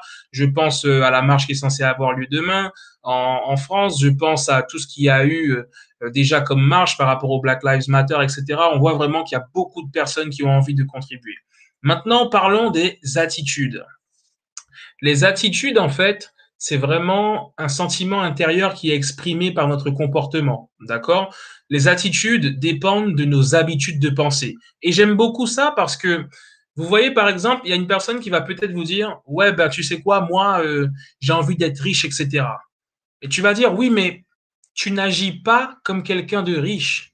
Pourquoi? Parce que tu ne penses pas comme quelqu'un qui est riche. Après, on va dire, oui, mais c'est parce que justement, je n'ai pas l'argent, je ne suis pas riche, donc non. Mais d'abord, le changement passe par les pensées, et c'est pour ça que je parle du mindset, la façon dont on pense, c'est la première chose, d'accord? La façon dont on pense va faire en sorte de changer notre attitude. Et notre attitude va donc influencer notre comportement et la façon dont on va agir, tout simplement. Et ça, c'est important. Donc, il faut comprendre que l'attitude, en fait, ça se passe comment? C'est, on a la pensée, la réflexion, ensuite on prend une décision, donc on passe à l'action, et le fait de continuer cette action va créer une habitude et parce qu'on aura cette habitude, ça va renforcer notre attitude et comme on a l'attitude, on pense encore différemment et le système se répète encore et encore et encore et encore. Donc, il y a trois attitudes gagnantes, les amis. Déjà, le fait de voir le verre à moitié plein, ça, c'est quelque chose qu'on a déjà entendu assez souvent. Le fait de voir le verre à moitié plein, bah, déjà, c'est vraiment encore une fois, c'est une vision du monde. Hein, c'est vraiment un prisme. Même s'il y a des gens qui voient le verre à moitié vide, le fait de le voir à moitié plein, ça permet aussi de voir ce qu'on a déjà et vers quoi on peut aller. C'est super important. Et d'ailleurs, c'est important aussi quand on fait son bilan de voir tout ce qu'on a accompli et je me suis rendu compte de ça parce que je l'ai expérimenté et je me suis dit waouh, en fait, tu en as fait des choses. Et je pense qu'on réalise pas tous forcément tout ce qu'on a accompli. Et je suis sûr que parmi vous, enfin pas parmi vous, c'est vous tous qui êtes là, vous avez accompli des choses, parfois même des petites choses qu'on considère comme des choses, voilà, anodines. Eh ben c'est quand même des choses que vous avez faites et vous pouvez en être fiers. Donc maintenant, comme autre attitude gagnante, ben faire pour les autres ce qu'on voudrait que les autres fassent pour nous. Vous voyez, c'est donner pour recevoir, par exemple. Il y a des personnes qui n'aiment pas donner. Oui, mais qui me donne, moi? Ah ben, c'est sûr que si tu donnes à personne, personne ne va te donner, par définition. Donc, trouver des solutions pour rebondir face à la difficulté et ne pas rester bloqué dans la difficulté comme on l'a vu. Et ça me fait penser justement à ce que je vous disais plus haut par rapport à l'impuissance, le fait de l'accepter, mais ensuite de réfléchir à une solution pour rebondir à cette impuissance-là. Donc, comment est-ce qu'on fait pour transformer les habitudes en bonnes habitudes, les amis? Bon, déjà, il faut faire la liste de nos mauvaises habitudes. Là, je pense que vous savez à peu près quelles sont vos mauvaises habitudes, vous en avez conscience. Il faut chercher leur origine. Pourquoi est-ce que j'ai cette mauvaise habitude? Il faut trouver une habitude positive pour remplacer la négative, parce que c'est ça en fait. Pour réussir à changer de comportement, il faut changer de comportement. Il faut pas juste couper. C'est pas évident parce que c'est comme si on dit, ça peut être un peu brutal, mais à une personne qui est accro, par exemple, ça peut être par exemple à la cigarette ou à l'alcool, juste lui dire t'arrêtes complètement, il y a plus de chances qu'elle rebascule. Alors que si on change l'activité de cigarette par quelque chose d'autre, on lui fait faire une activité qui lui permet déjà de se changer les idées et de changer ses habitudes, eh bien là, on va pouvoir travailler sur le fait qu'elle puisse arrêter justement cette mauvaise habitude. Donc, il faut remplacer la mauvaise habitude par une bonne habitude. C'est très important. Il faut réfléchir à l'habitude positive, d'accord, et à ses bénéfices, comprendre qu'est-ce que je vais gagner si je fais ça, tout simplement. que ça va m'apporter et se focaliser sur le positif que la bonne attitude, que la bonne habitude, pardon, va m'apporter. D'accord? Donc ensuite, il faut avoir une attitude qui renforce l'habitude même que j'ai posée, d'accord? Et il faut poser des actes qui la renforcent. Et c'est là où vous allez sentir qu'il y aura une résistance. OK, là j'ai envie de prendre une nouvelle habitude. OK, c'est bon. C'est cette nouvelle habitude-là, elle va m'apporter de bonnes choses. Il faut que j'ai une attitude vraiment d'une personne qui a envie de changer de comportement, en fait. Donc là, je vais arriver chez moi, je vais faire les choses, je vais bien faire les choses et je vais faire en sorte de toujours faire les choses en priorité, ce pourquoi je veux que ça marche, en fait. Et je vais m'appuyer sur ça et avec le temps, cette habitude va s'ancrer et va remplacer la mauvaise habitude que vous avez. Maintenant, parlons des émotions, les amis, parce que les émotions aussi, déjà, on a vu l'intelligence émotionnelle, mais on a vu aussi que l'émotion, eh bien, fait partie de la motivation. Elle joue sur la motivation et c'est un des basiques de la motivation. Les émotions font partie de la mémoire archaïque reptilienne. Il faut savoir que, bon, ça, on va en parler un petit peu dans la partie neurosciences, mais voilà, dans le cerveau, vous avez différentes parties. Ça peut paraître logique, mais voilà, la partie archaïque reptilienne, c'est la partie du cerveau qui s'est développée en premier. Ça veut dire que l'homme au départ n'avait pas ce qu'on va appeler le cortex. Le cortex, c'est la partie du cerveau qui va vraiment être au-dessus. Un jour, je vous montrerai justement le cerveau, les différentes parties, parce que je serai amené à parler de plus en plus de neurosciences et vous allez comprendre comment votre cerveau est constitué et quelle partie du cerveau influence quel comportement. Mais voilà, les émotions sont dans la mémoire archaïque reptilienne, donc la première partie du cerveau qui s'est développée. Et les émotions, elles sont créées par un déclencheur externe, d'accord? Les émotions, c'est en fait une réaction affective. Par exemple, quand j'ai une émotion, la réaction affective qu'il va y avoir, c'est que je vais peut-être pâlir, je vais peut-être rougir, j'aurai peut-être l'accélération les battements du cœur, j'aurai des palpitations, j'aurai des tremblements, par exemple. Ça m'arrive de me retrouver dans des situations où j'ai peut-être un peu peur et je sais pas pourquoi, mais je vais sentir comme si j'ai des petits tremblements. En fait, c'est assez particulier, mais ce sont des signes en fait qui manifestent nos émotions. Donc voilà, être conscient aussi de comment nos émotions se manifestent, ça nous permet de comprendre tout simplement à quel moment elles se manifestent et aussi quelle émotion qui se manifeste à ce moment-là. Parce qu'en général, bah, quand j'ai pas peur, quand je suis très joyeux, je suis pas un peu anxieux comme ça. Vous voyez ce que je veux dire? Donc, ça permet vraiment de comprendre quelles sont les émotions que je ressens à ce moment-là et ça va aider aussi pour l'intelligence émotionnelle. Donc, encore une fois, la nature de l'émotion qu'on va ressentir dépend beaucoup de la façon et de ce qu'on attribue en fait et de la perception qu'on a vis-à-vis de la situation en question. Par exemple, si vous vous sentez dans la même situation, il y aura des personnes qui vont se sentir en danger et d'autres qui vont se sentir en sécurité. Par exemple, je vais me dire, ah oui, quand je suis entouré de ce groupe de personnes, je me sens en danger, alors que d'autres personnes vont dire, moi, je me sens en sécurité, par exemple. Et en fonction de la représentation qu'on aura par rapport peut-être à ces personnes, par rapport à ce groupe de personnes, ça va influencer même les émotions qu'on va avoir et les réactions physiques qu'on va avoir. Donc, ça veut dire que parfois, nos représentations mentales jouent un rôle énorme sur la façon dont on réagit et la façon dont nos émotions se libèrent. Donc, il faut faire attention aux représentations qu'on a vis-à-vis des gens, vis-à-vis des situations. Et c'est super important de travailler dessus. Maintenant, l'environnement, les amis. C'est super important et on en a un peu parlé. Mais l'environnement influence les comportements et surtout l'environnement est à l'origine de croyances. Hein. Très, très, très concrètement, en fonction des gens que j'ai autour de moi, en fonction de là où je grandis, je vais croire que ça c'est possible, que ça c'est pas possible. Une personne qui grandit avec des personnes qui sont entrepreneurs, qui construisent des entreprises, va avoir un mindset d'entrepreneur. Des personnes de la classe moyenne qui justement grandissent dans ce milieu-là vont avoir tendance à s'orienter vers des types de métiers, vont avoir tendance à s'orienter vers des types de vie. Après, on peut construire son mindset par la suite, mais très très clairement, des personnes qui ont beaucoup d'argent et des enfants qui naissent dans ces milieux-là vont avoir un mindset bien précis. Ils vont avoir une façon de voir la vie qui est particulière. Ils vont se dire que moi, ben, soit je sais pas, moi je crois en l'argent ou je crois que tout est possible, alors qu'une personne qui naît dans la pauvreté va avoir beaucoup de difficultés et va avoir peut-être des croyances encore différentes. Donc tout ça pour vous dire que, bon, pour vous donner un exemple, à quoi je pense quand je parle d'environnement et de croyances, c'est aussi par rapport à tout ce qui va être gang, quartier, difficulté.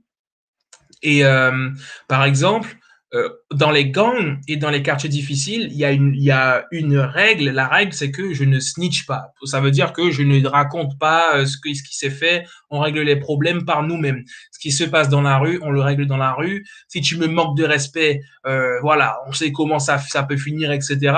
Et tout ça, ce sont des croyances, en fait, qui se développent par rapport à l'environnement dans lequel on est. Vous voyez ce que je veux dire? Et typiquement, dans des environnements compliqués comme on peut en avoir, il y a énormément de croyances qui se mettent en place.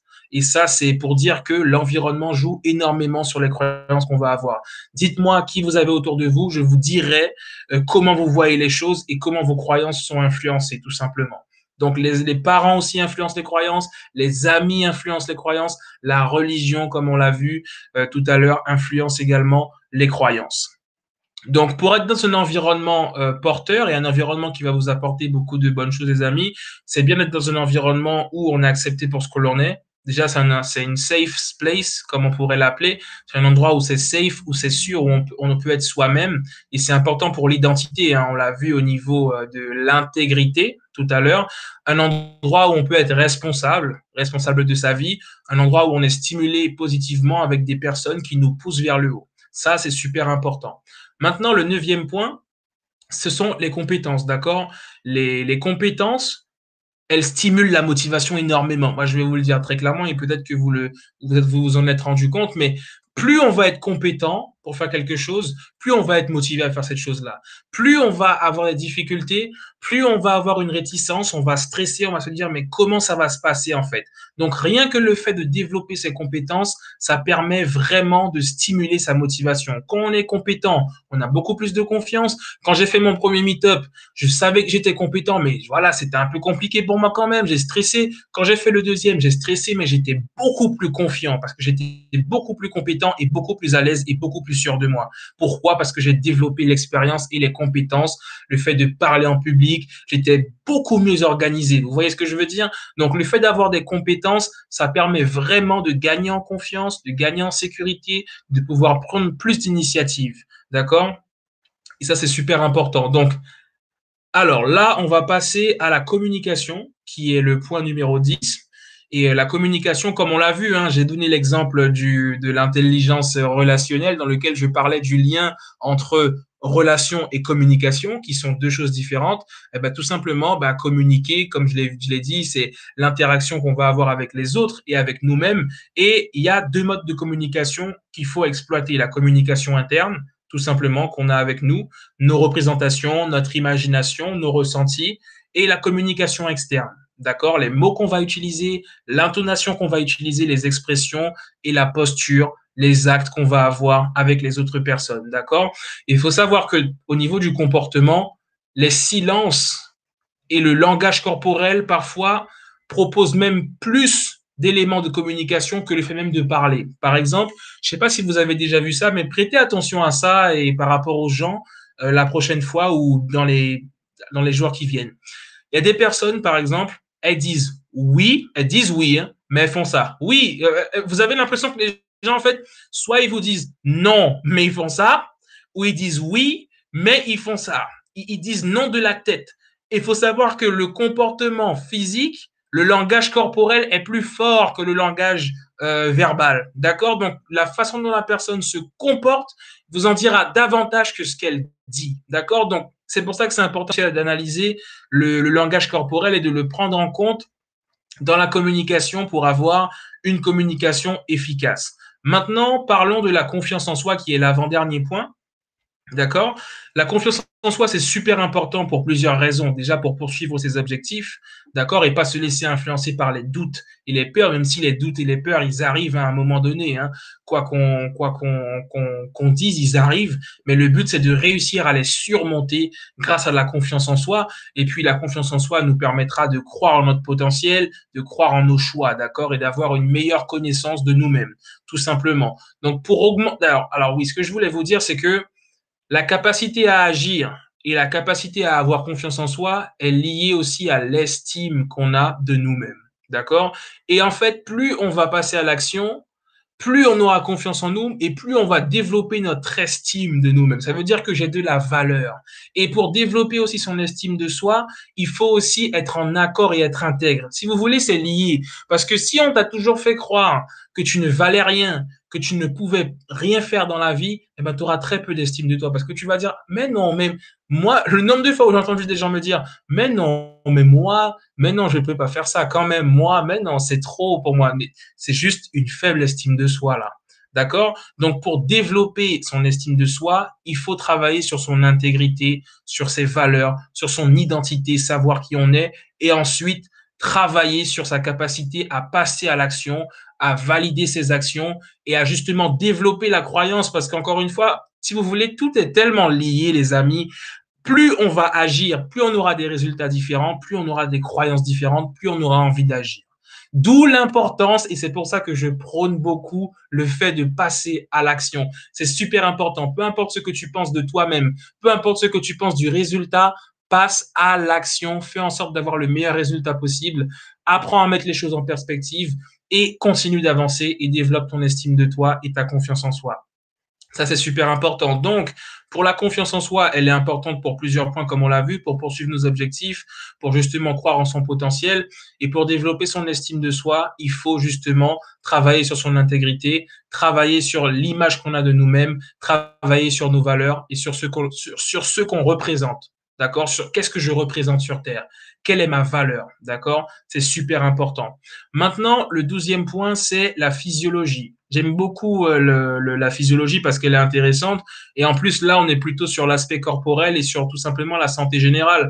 Parce que si vous vous rappelez bien, les amis, au début, j'ai dit que la motivation, dans le processus de motivation, il y avait l'énergie, d'accord? Parce que parfois, vous allez beau être motivé pour faire quelque chose, vous aurez donc une raison valable de le faire, vous aurez envie de le faire, mais si vous n'avez pas l'énergie nécessaire, vous ne pourrez pas le faire. Parfois, j'ai envie de travailler, je suis trop fatigué, je n'ai pas suffisamment d'énergie, je ne suis pas efficace dans ce que je fais. Donc, la santé va être importante, les amis. On a abordé beaucoup de points qui ont été importants pour la santé mentale, mais là, on aborde la santé physique, d'accord? Donc, l'objectif, c'est de bien se nourrir et surtout, voilà, de bien se nourrir, de faire du sport. Ça, c'est super important, d'accord? Parce que ça va apporter l'oxygène nécessaire pour le corps. C'est super important et ça va être aussi efficace pour le métabolisme. OK, les amis? Donc, une énergie élevée va nous permettre d'être beaucoup plus efficace et justement d'utiliser nos compétences et nos capacités pour tout simplement accomplir nos objectifs. Donc là, on a abordé les 12 fondamentaux, les 12 basiques de la motivation. Avant, on a vu les différentes formes d'intelligence et le rapport qu'elles avaient avec la motivation. Et là, on va finir sur la neuroscience motivationnelle, d'accord, qui est une partie assez courte en soi, d'accord. Je vous donne vraiment les éléments les plus importants avec lesquels je veux que vous repartiez de cette webconférence pour que vous puissiez comprendre en quoi justement la compréhension de notre cerveau va vraiment nous permettre d'avoir des résultats différents et des meilleurs résultats. Ouh, ah ouais, franchement, il y a tellement de choses à dire et j'ai tellement réduit tout ce que je voulais vous dire, les amis, parce que ça aurait été encore plus long, mais là, en tout cas, on arrive à la fin vraiment. Donc, par rapport à la neuroscience motivationnelle, qu'est-ce que c'est déjà? Bon, qu'est-ce que c'est la neuroscience? Pour commencer, la neuroscience, c'est tout simplement l'étude du système nerveux, d'accord? L'étude du système nerveux, des nerfs du cerveau, pour comprendre comment le cerveau fonctionne. C'est ça la neuroscience. Et je vous assure que c'est très passionnant. La neuroscience motivationnelle, en fait, c'est tout simplement la capacité à utiliser les recherches, les dernières découvertes sur le cerveau pour les mettre au service de la motivation.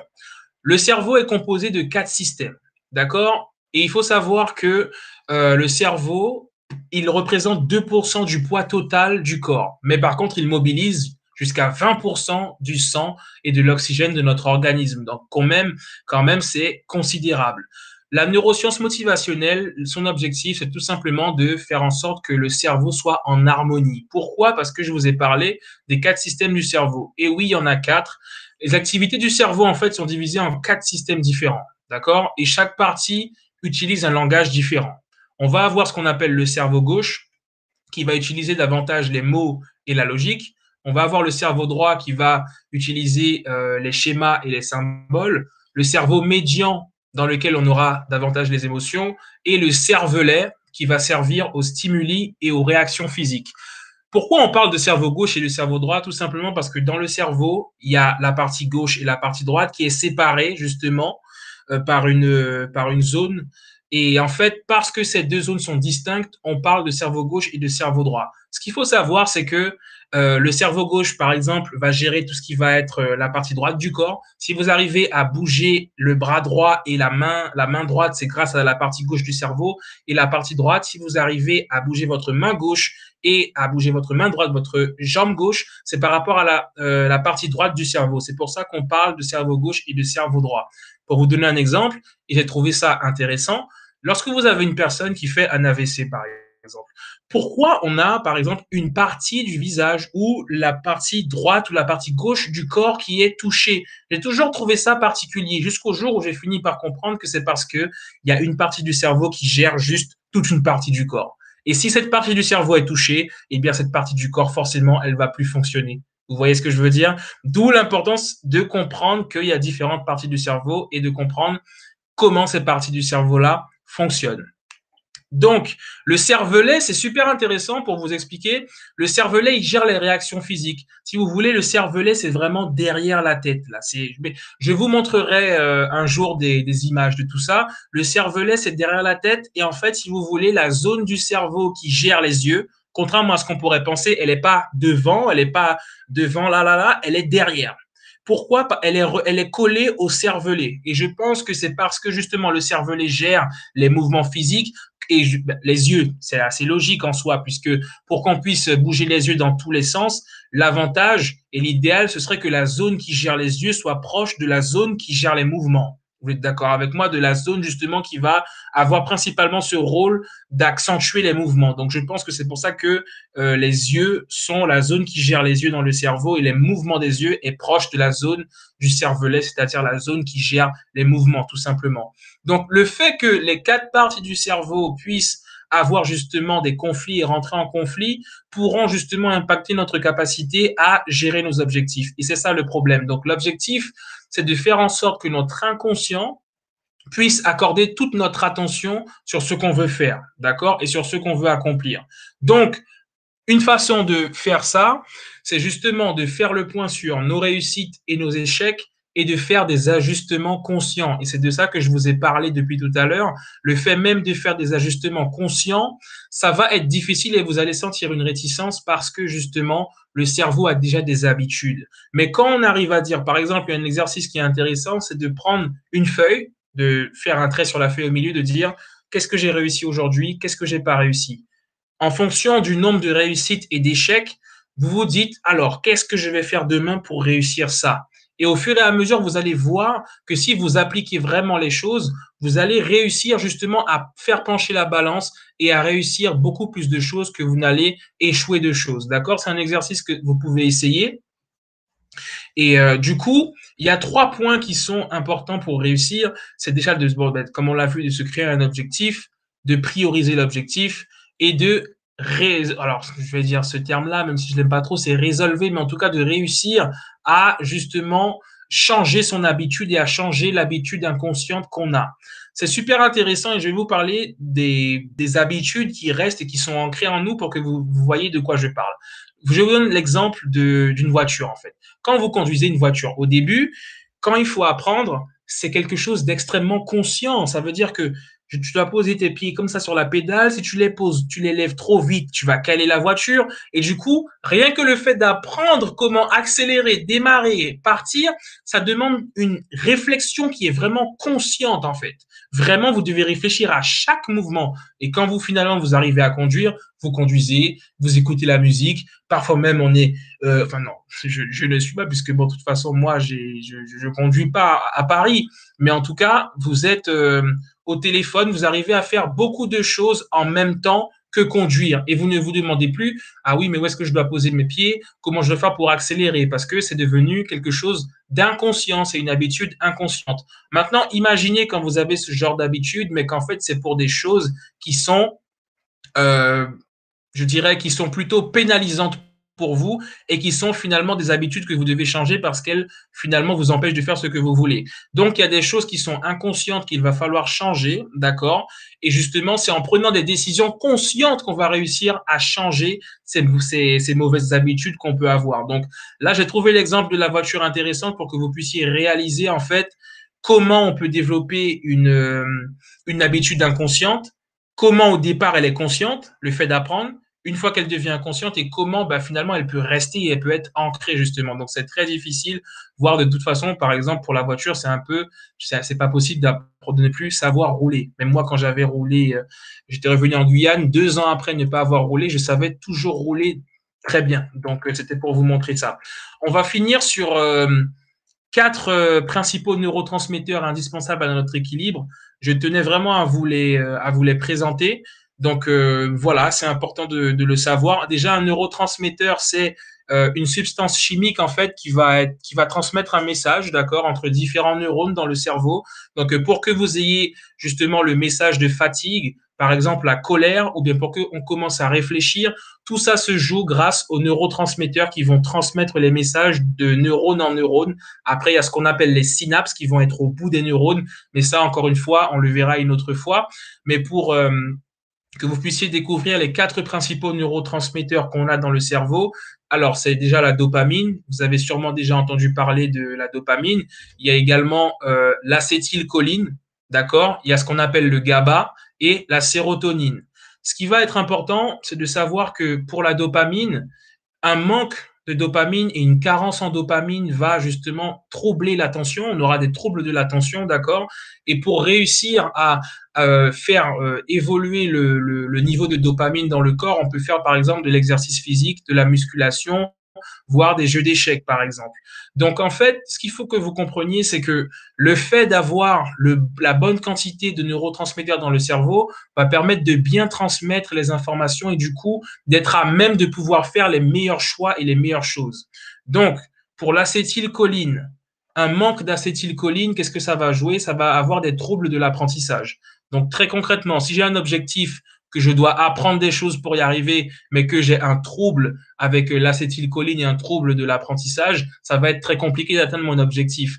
Donc là, vous comprenez pourquoi c'est intéressant de comprendre les composantes du cerveau et quels impacts un manque peut avoir chez nous. Donc, pour justement stimuler l'acétylcholine, on peut par exemple écrire une lettre, écrire à la main, ou justement faire de la natation ou du jogging. En ce qui concerne le GABA, le troisième neurotransmetteur, on, le fait d'avoir une carence en GABA peut créer des pulsions agressives. Donc ça peut être un problème aussi. Et du coup, pour justement favoriser la production de ce neurotransmetteur, on peut faire de la marche dans la nature, on peut pratiquer un sport d'endurance, par exemple le step, la course à pied, le cyclisme ou encore un sport qui vous intéresse. Maintenant, pour finir avec la sérotonine, en fait, si vous avez un manque en sérotonine, ça va vraiment vous créer un état dépressif et des sauts d'humeur. D'accord? Donc, pour pallier à ça et pour pouvoir pallier justement à ce manque de sérotonine, vous pouvez encore une fois faire du sport, faire un sport d'endurance ou de la sculpture par exemple.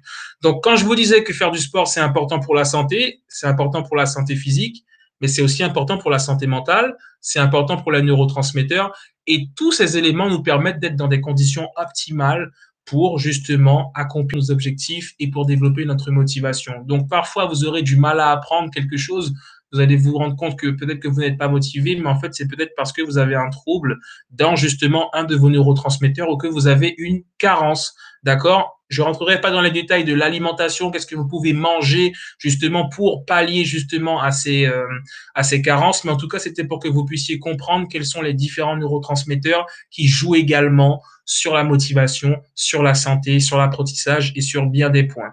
Donc voilà les amis, franchement, je tenais vraiment à vous partager tout ça parce qu'une fois qu'on a conscience de tout ça, on peut enfin commencer à agir et à faire les bonnes choses pour nous-mêmes.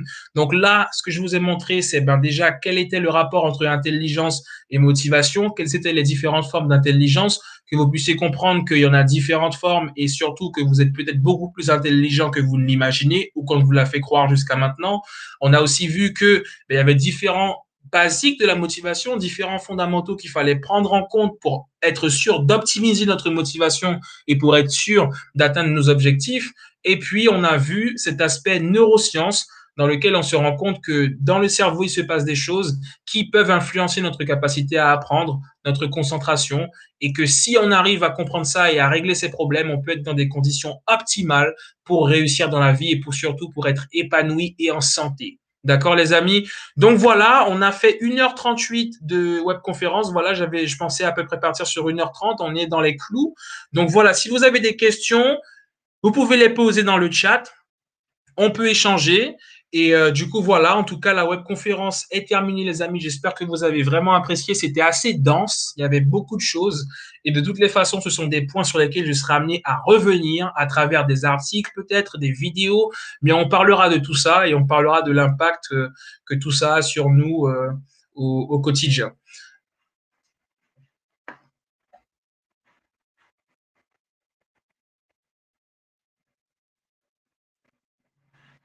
De rien, Florian, vraiment de rien, hein, de rien. Hein. Oui, beaucoup d'infos, hein, comme je l'ai dit, beaucoup d'infos. Alors, je mets mes notes à disposition. Je le dis et je l'avais déjà fait pour un atelier que j'avais pu faire. Je mets mes notes à disposition si jamais vous voulez justement pouvoir revenir dessus, prendre le temps de regarder, relire. Je mets mes notes à disposition. Donc, si vous voulez que je vous les envoie, vous me contactez sur Instagram ou sur, par exemple, sur Facebook ou peu importe, et je ferai en sorte de vous envoyer par mail les notes de façon à ce que vous puissiez vous-même les étudier. Alors, il y a Doris qui me dit merci. Ben, en tout cas, merci à vous d'avoir été là. Merci à vous. On a partagé un bon petit moment, donc merci à vous. Super notion, plein de prise de conscience à mettre en place. As-tu des conseils pour la mise en place d'objectifs court, moyen et long terme? Oui, j'ai des conseils. J'en ai pas parlé parce que sinon la conférence elle aurait duré 3-4 heures. Mais vraiment, j'ai des conseils hein, pour la mise en place d'objectifs court, moyen et long terme. Alors, c'est bien de définir son but avant. D'accord? Son but, qu'est-ce qu'on veut atteindre dans la vie. Ensuite, en fonction de ça, on peut définir les objectifs. D'abord, définir les objectifs sur un an, c'est bien. D'accord? Par exemple, là, il y a 2021 qui va commencer. Les objectifs court terme, ça va être, par exemple, quels sont les objectifs que tu veux atteindre dans le mois. D'accord? Les objectifs moyen terme, ça va être quels objectifs tu veux avoir atteints sur les 6 prochains mois. Et les objectifs long terme, ça peut être, par exemple, à la fin de l'année 2021, qu'est-ce que tu veux avoir atteint. La notion de court, moyen et long terme, elle est subjective dans le sens où le long terme, ça peut être 2 ans ou 5 ans, comme ça peut être un an. Tu vois, ça dépend de comment tu te positionnes. Alors, maintenant, euh, alors, qu'est-ce que tu as dit pour la mise en place d'objectifs? Ce que j'ai fait, c'est que j'ai une méthode qui s'appelle le MTO, qui est super intéressante, mais ça, c'est pour la mise en place d'objectifs court terme. C'est définir en fait un objectif que tu veux accomplir, par exemple, sur la journée et le diviser en sous-objectifs. Donc, le minimum à atteindre, l'objectif à atteindre, donc la target, et justement, l'outrageous, c'est le maximum que tu pourrais faire sur la journée par rapport à l'objectif. J'ai fait une vidéo dessus qui est très explicite et je donne des exemples. Envoie-moi un petit message si tu peux sur Instagram ou Facebook et je te partagerai la vidéo que j'ai faite dessus. Mais en tout cas, ce qui est important, c'est de déjà choisir comment dire, la plage sur laquelle tu veux définir tes objectifs court, moyen et long. Donc, est-ce que tu veux le faire sur un an? Est-ce que tu veux le faire sur 2 ans, sur 5 ans? Tu vois ce que je veux dire? Ou sur 10 ans? Mais sur un an, je pense que c'est très bien. Parce qu'on ne sait jamais de quoi une année est faite. Et quand on voit comment le coronavirus nous a eu, je pense que c'est bien de partir sur un an. D'accord? Et ensuite, tu peux utiliser la technique du MTO pour définir ce que tu as à faire aujourd'hui et comment tu divises cet objectif-là, justement. Donc, personnellement, j'ai un planning que j'utilise pour définir mes objectifs de la journée. Donc, le matin, qu'est-ce que j'ai à faire? L'après-midi, qu'est-ce que j'ai à faire? Le soir, qu'est-ce que j'ai à faire?